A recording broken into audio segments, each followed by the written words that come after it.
Yo, what is up? We are just going to go right into the previews from the past few days, starting with Charcoon, new cards, Frostfall, hype, short words, subscribe, like, Charcoon, a 1/6 for, roll that back, Charcoon, a 1/6 for 1 wind, 1 fire.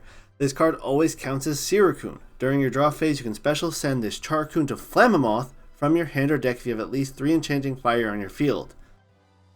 Alright, so let's start with the interesting piece of text here. This always counts as Charcoon. That means in deck building, when searching your deck, when using an ability, effectively this card's not named Charcoon, sorry. It's named Charcoon for all intents and purposes. That means that if you're trying to play Nimbug into it, you're playing basically up to 3 Charcoon Charcoon, so maybe 2 Charcoon, 1 Charcoon, 1 and 1, 2 and 1, 0 and 3, 3 and 0, however you want to put it. You can't have more than 3 Charcoon Charcoon in total in your deck. That's not super relevant because they're bridges. You're generally only running 1 or 2 of each anyway, and I don't think you're putting Shreddamoth and Flammoth in the same deck because Flammoth generally is just stronger. So the always counts as Charcoon really is just relevant as you can find this off a Nimbug. That's the important part. That's all you need to know. You can get into this off Nimbug. Now, it's got a similar trigger to Charcoon. During your draw phase, you can special send it. However, the requirements for Charcoon are definitely way more stricter than Charcoon. Charcoon is just expend some spirits. There you go, Shreddamoth. Charcoon, you need to have a board state, which means you're probably already doing pretty decently to get to Flammoth. And you have to have 3 fire in your field, so this has 1 fire, so 2 other fire spirits. Maybe 2 on a Hephaestus, a Volcanic Forge, plus 1 other Elestral. There's a couple options there. However, that is way more restrictive than Charcoon and way slower and more disruptible by your opponent. They can Gorgons this, they can remove something on your board during their turn. I don't think Charcoon is good because it's just clunky. Now, I guess I should put some pros here. If you're playing a fire deck, trying to get into Flammoth, this is probably your best bet at doing that. Try to get a board state, maybe some Nectars out, ascend into Charcoon, go from there. Try to get the Flammoth out that way.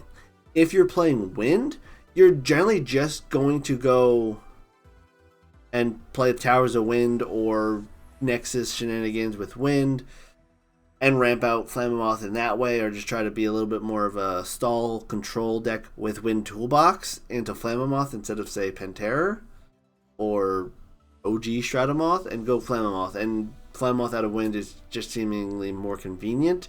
However, if you're playing a Wind Toolbox with Flammoth, you're going to get less fire activations off its effect, so you might be wanting to then play it in a more fire-focused deck, and I only see this being played in more of the fire-focused Flammoth-focused deck, where you can ascend this, basically hard ascend into it, and maybe protect it in some way with like chains.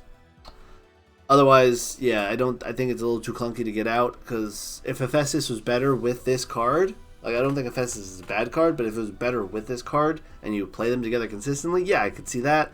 I don't see them working well together, so you're looking at probably Stadium plus Charcoon plus an Elestral in play, or Stadium, Nexus to Stadium, Charcoon, or Kinleo, Nexus, I don't know.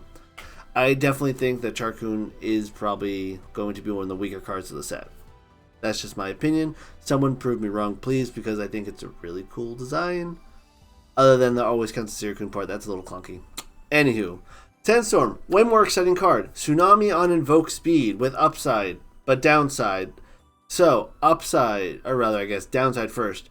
It's 2-cost Invoke Rune that changes Elestral's positions. For each Elestral that's not Earth Enchanted, return it to its owner's hand if it's in defense. Otherwise, change it to defense position. Until the end phase, those Elestrals cannot change position. So let's start. It's Tsunami on Invoke Speed that affects anything that's not enchanted with Earth. Tsunami doesn't affect things enchanted with Water. Earth decks, I think, are gonna really like to splash this card because it's pseudo removal. At best, I'd say at best it's removal. At worst, it lets your Viserys beat into your opponent. Maybe your Hybufin beat over your opponent. It synergizes with Hybufin a little bit, because Hybufin will then suppress the defense Elestrals, so there's synergy there, but I think the best use case for this is you cast it to bounce your opponent's wall back to their hand, or use it to beat over things like Sorlet, Necrof, or whatnot with a Viserys or some other Earth-based deck. I think it's really interesting to say, what if you combine this with Tsunami? So it's like end step of your opponent's turn, you Tsunami their stuff to defense, and then on your main phase you go Sandstorm and then bounce everything off their board. So it's a 2-card board wipe in, I guess you could say, 60% of decks, because Earth and Water won't be affected by that 2-card combo, which are pretty common splash elements. It's hard to judge how good this card's going to be. It's either going to be really, really good or mediocre and gimmicky at best because of how much Earth is in the meta. It's definitely a meta-relevant dependent card, and as kind of like I was with Tsunami, I think as we get more elements into our rotation or standard environment, whatever we call this format, this will get better. When people are less playing Earth, Sandstorm hits more targets. You're playing less Water, Tsunami hits more targets. So as we get, Solar, Lunar, this card probably will see a better use case if there's more defensive decks that play large defensive bodies on the board. Like, we have Ash Rabbit that's constantly played in defense. What else in the meta is played in defense right now? On top of my head, Drataya, Smaltuga, the Station.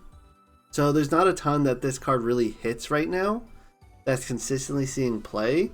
So I think it's only going to be used either where you play 2 in the same turn, or you combine it with Tsunami to do some shenanigans, and then you can board wipe with it. So maybe a control deck can kind of buy time to find 2 Sandstorm with like Findust or whatnot, and then board wipe with it by bouncing everything that's not Earth Enchanted. But then your opponent will see that coming a mile away, they'll Earth Enchant it. It's hard to judge this card. I don't think it's going to be good right now. I see it doing better with more elements in the meta and less Earth seeing play in the top tier. So maybe it's just relegated to sideboards for now. At worst, it's a really good sideboard card. That's what I'm going to say. And we'll leave it at that. Alright, Funglow. I love this little guy. So, Funglow is a 1/1 for 1 Thunder. Thunder Enchanted Elestrals get 1 attack. When a player casts Thunderstorm, you can special cast a Bronzeglow from your hand or deck. We'll get into Bronzeglow first. Or second. Funglow first. Thunder Enchanted Elestrals get 1 attack. Whoopee, this gives the Thunder 4 attackers their 5th attack, but Jolton was already doing that. So I think that attack buff is pretty much irrelevant unless you get a critical mass of Funglow on board, and they're all now 4/1s. And Bronzeglow does stuff, so Funglow is fully dependent on how many Funglows you can get on board, which is going to be difficult because there's no Thunder Searchers. So I don't think Funglow is really that great. However, it will enable Bronzeglow, so let's just jump into Bronzeglow since they're pretty tied together. Bronzeglow is a 6/5 for 2 Thunder. When you disenchant 1 Thunder from Funglow, you can disenchant 1 Thunder from your Funglow in order to suppress each Elestral on an opponent's field until the end phase. When this Bronzeglow destroys an Elestral in battle, you can special cast a Funglow from your underworld. Alright, so that's honestly not terrible. Dare I say it's good. So with Funglow in play, let's say you special cast this off Funglow's effect by Thunderstorming a back row card. You hit maybe their Gorgons or their shield. With Funglow in play, you're probably hitting a shield or a PTA. And then you're getting to special cast Bronzeglow from your deck. He's at 7 attack now.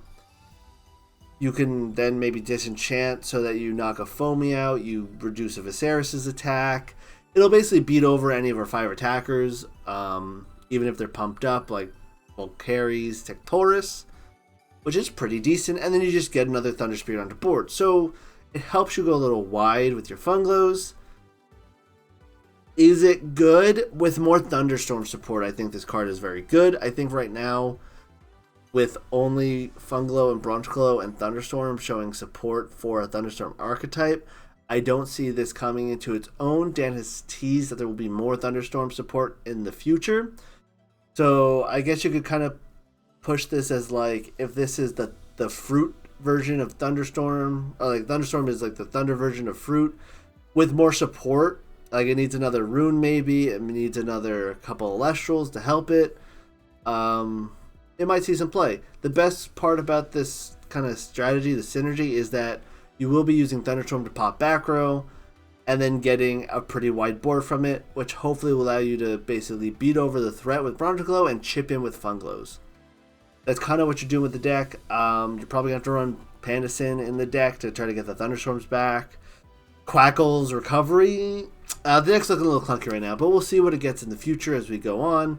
I do like the design. I think it's a really cool combo deck. I don't think it's enough right now to make a new Thunder deck, but could be fun to try out. And then last but not least, we have Exaltair. A 3/2 for 1 fire. You can access 2 fire. When you do, you can special ascend this Exaltair to an Elestral with an enchantment cost 1 fire or fire from your hand. And those are explicit costs. So it has to be a 1 cost fire Elestral or a 2 cost fire Elestral like Leonite, like Flaracne, Blazerist. You can't do like fire wind if that's a card, or fire earth, or fire. It has to be strictly fire or fire. That being said, I think this card's really good in some situations. Like, it's definitely make a very aggressive fire deck where you can effectively special ascend this into Blazerist, beat over things. It's a combo piece to basically speed out fire 2-drops, which is pretty good if we have good fire 2-drops. If Leonite was Sonicor and Sonicor was fire instead, this card would be crazy with that, because then you just kind of 1-card combo out a special ascended Sonicor. But you have Leonite, so that's option Invoke Runes.